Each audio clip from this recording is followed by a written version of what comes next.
कांग्रेस नेता राहुल गांधी किसानों के आंदोलन को लेकर सरकार को आड़े हाथों उन्होंने लिया है। उन्होंने कहा कि देश में किसानों को जो मिलना चाहिए वो उन्हें नहीं मिल रहा, इसलिए किसान दिल्ली की तरफ जा रहे हैं, लेकिन उन्हें रोका जा रहा है। उनके ऊपर आंसू गैस के गोले दागे जा रहे हैं। किसान सिर्फ ये कह रहे हैं कि हमारी मेहनत का फल हमें मिलना चाहिए।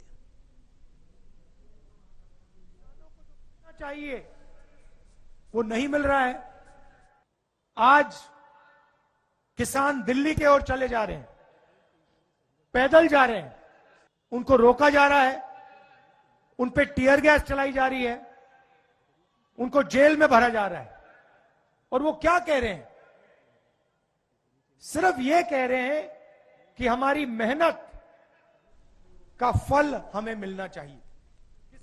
तो किसान आंदोलन को लेकर अब राहुल गांधी भी किसानों के समर्थन में आ गए हैं। इससे पहले हमने देखा था कि आम आदमी पार्टी ने भी किसानों का समर्थन किया था, सरकार को घेरने की कोशिश की थी। पंजाब के मुख्यमंत्री भगवंत मान ने भी पंजाब के किसानों को लेकर कहीं ना कहीं समर्थन करते हुए नजर आ रहे हैं। और अब राहुल गांधी भी किसानों के आंदोलन को लेकर सरकार के खिलाफ हल्ला बोलते नजर आ रहे हैं। सरकार को आड़े हाथों लिया है और कहा है कि किसानों को अपनी बातें रखनी चाहिए, सरकार उनको रोक रही है, किसानों को जो नहीं मिल रहा वो उन्हें मिलना चाहिए। कहीं ना कहीं अब आंदोलन के बीच राजनेताओं का इस तरीके से आना, समर्थन देना किसानों को, ये साफ इस बात की तस्दीक करता है कि आंदोलन का राजनीतिकरण कहीं ना कहीं विपक्ष के द्वारा किया जा रहा है। ऐसे में एक बड़ी चुनौती सरकार के सामने पेश होती नजर आएगी, क्योंकि राहुल गांधी किसानों के समर्थन में आए हैं, केंद्र सरकार को आड़े हाथों लिया है। उन्होंने कहा कि देश के किसानों को जो मिलना चाहिए वो उन्हें नहीं मिल रहा, इसलिए किसान दिल्ली की तरफ जा रहे हैं, लेकिन उन्हें दिल्ली जाने से भी रोका जा रहा है। उनके ऊपर आंसू गैस के गोले दागे जा रहे हैं। किसान सिर्फ ये कह रहे हैं कि हमारी मेहनत का फल हमें मिलना चाहिए। हमारे एसोसिएट एडिटर प्रदीप कुमार हमारे साथ हैं फोन लाइन पर, ज्यादा जानकारी के लिए सीधे उनका रुख करेंगे। प्रदीप जी, किसानों के आंदोलन में अब कहीं ना कहीं राहुल गांधी भी कूद पड़े हैं और किसानों का समर्थन करते नजर आ रहे हैं। इससे पहले भगवंत मान ने भी किसानों का समर्थन किया था। अब ऐसी परिस्थिति में कहीं ना कहीं राहुल का इस तरह से किसानों का समर्थन करना क्या बयां करता है?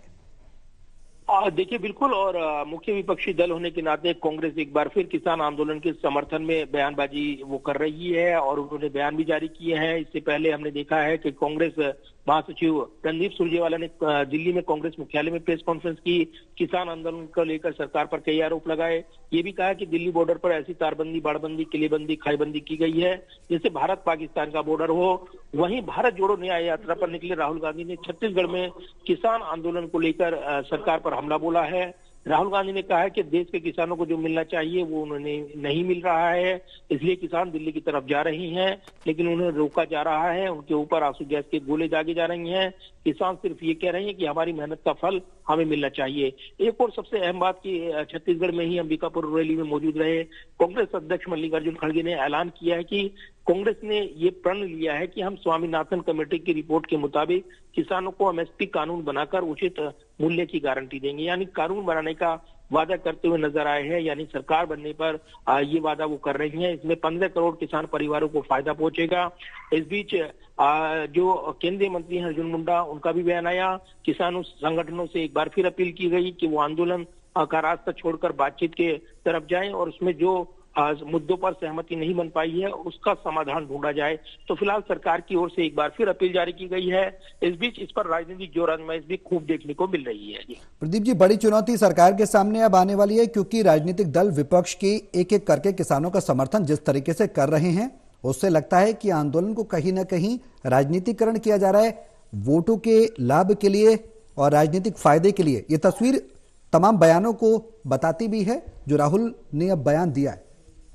देखिए, चुनाव ज्यादा दूर नहीं है लोकसभा के। इस बीच यहाँ पर नए सिरे से ये आंदोलन जोर अगर पकड़ता है और जिस तरीके से किलेबंदी की गई है राष्ट्रीय राजधानी क्षेत्र में, जिस तरीके से जो किसानों को रोकने के लिए, उसके बाद विपक्ष भड़का हुआ है और उसने ये तुलना की है, इसे किसी बॉर्डर का वो बताया है, जो भारत पाकिस्तान बॉर्डर की बात आती है उससे तुलना करते हुए उन्होंने इस पर तर्ज कसा है। ये अपनी जगह बयान हो सकते हैं, लेकिन राष्ट्रीय राजधानी है, अराजकता की स्थिति यहाँ ना हो, इसलिए केंद्र सरकार ने पिछले आंदोलन से सबक लेते हुए इंतजाम किए हैं, ये कहा जा रहा है। लेकिन इससे आम लोगों भी काफी परेशानी उनको झेलनी पड़ रही है और अगर ये बदस्तूर जारी रहता है तो निश्चित तौर पर चुनौती बढ़ेगी।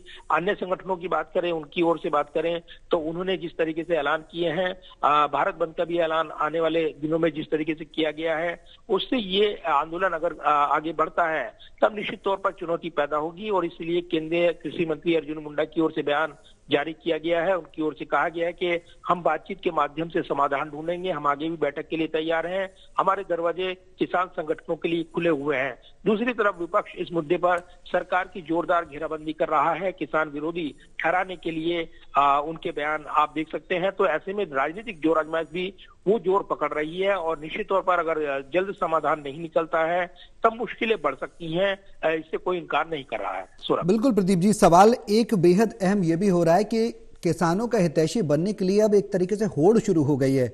आम आदमी पार्टी भी किसान हितैषी बनना चाह रही है, कांग्रेस भारत जोड़ो न्याय यात्रा कर रही है, लोगों को जोड़ने की बात कर रही है, न्याय शब्द डाला गया। आप किसानों का हितैषी बनकर क्या लोकसभा चुनाव को टारगेट करने की तैयारी कांग्रेस के द्वारा की जा सकती है, की जा रही है, ये कहा जा सकता है?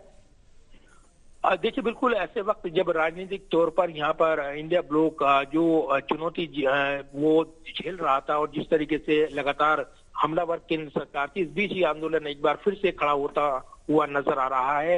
ऐसे में केंद्र सरकार की बीजेपी की मुश्किलें बढ़ाता है और इसीलिए जब सरकार पर निशाना ये आंदोलन लगाता है तो विपक्ष सक्रिय होगा ही और इसलिए आप एक राजनीतिक दल उनके होने के नाते ये नहीं कह सकते कि वो क्यों ऐसा सवाल उठा रहे हैं। लेकिन ये जरूर है कि उन्होंने इस मुद्दे पर जिस तरीके से जोरदार सरकार से जवाब मांगे हैं, एमएसपी गारंटी का जो वादा सरकार ने किया था, इसके अलावा जो उन्होंने कर्ज माफी की बात की थी, उसके लिए कमेटी की बात की थी, उसका क्या हुआ, आज यही सवाल उठाए गए हैं। तो ये सवाल पूछे जा रहे हैं और निश्चित तौर पर किसान संगठन जो एमएसपी गारंटी कानून को लेकर स्पष्टीकरण चाहते हैं, इस पर कानून की मांग कर रहे हैं। अब जबकि सत्र संपन्न हो चुका है, क्या अध्यादेश लाया जाए, इस पर कई बड़े सवाल है, क्या रास्ता निकले, बड़े सवाल है क्योंकि चुनाव सामने है और इस बीच आंदोलन नए सिरे से अगर जोर पकड़ता है तो चुनौती बढ़ेगी और इसलिए राजनीतिक दल, विरोधी दल इस मुद्दे को सरकार को घेरेंगे, इसमें कोई शक शुबा नहीं लगता। सरकार को घेरने की रणनीति विपक्ष की ओर से दिखाई देती है और इसीलिए वो इस मुद्दे पर हमलावर हो गई है। ऐसे वक्त जब राजनीतिक तौर पर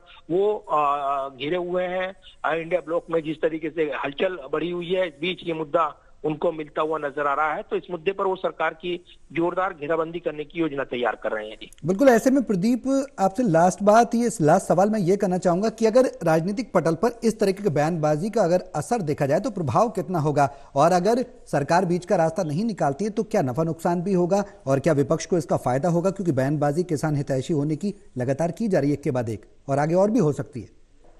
देखिए, इसके दो पहलू हैं। जिस तरीके से यहाँ पर हमने देखा है कि केंद्र सरकार की ओर से दो बड़े घोषणाएं की गई थी। चौधरी चरण सिंह को भारत रत्न देने का ऐलान हुआ क्योंकि किसान संगठन पहले ही वो कूच का ऐलान कर चुके थे और इसलिए किसानों को एक बड़ा मैसेज देते हुए सरकार नजर आई जब चौधरी चरण सिंह को भारत रत्न देने का ऐलान। इसके अलावा आरएलडी के साथ जो संभावित गठजोड़ वो आगे बढ़ता हुआ नजर आ रहा है। किसान उनकी राजनीति वो करते हैं। दूसरी तरफ देखें तो जिस तरीके से किसान संगठनों ने यहाँ पर मांग रखते हुए अपने तेवर दिखाए, उसके बाद चंडीगढ़ में बैठक बुलाई गई। केंद्रीय मंत्री दिल्ली से रवाना हुए, कृषि मंत्री अर्जुन मुंडा, केंद्रीय मंत्री पीयूष गोयल, इसके अलावा गृह राज्य मंत्री नित्यानंद राय ने वहां बैठक की। लेकिन कोई जो मांगे रखी गई 10 सूत्री मांगे, उसमें सबसे अहम जो मांगे हैं और कुछ ऐसी मांगे जो व्यवहारिक नहीं है, केंद्र सरकार को ऐसा लगता है कि ये राजनीतिक वजह से मांगे रखी गई हैं क्योंकि इनको पूरा नहीं किया जा सकता, इसीलिए ऐसे वक्त ये मांग रखकर सरकार की मुश्किलें बढ़ाई जा रही हैं और इसीलिए इसमें पेच है।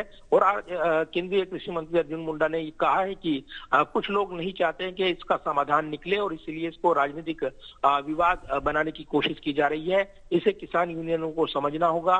लोगों की परेशानी को समझना ठीक होगा, है। तभी इसका समाधान निकल पाएगा। अगर बातचीत के जरिए समाधान ढूंढा जाए तो केंद्र सरकार की कोशिश है कि वो यहाँ पर जिन ठीक है मांगों को प्रदीप। लेकर व्यवहारिक नहीं है उस पर घेरे घेरे और जवाब मांगे, और फिलहाल इस पर एक गतिरोध देखने को मिल रहा है। चलिए, बहुत शुक्रिया आपका तमाम जानकारी साझा करने के लिए। तो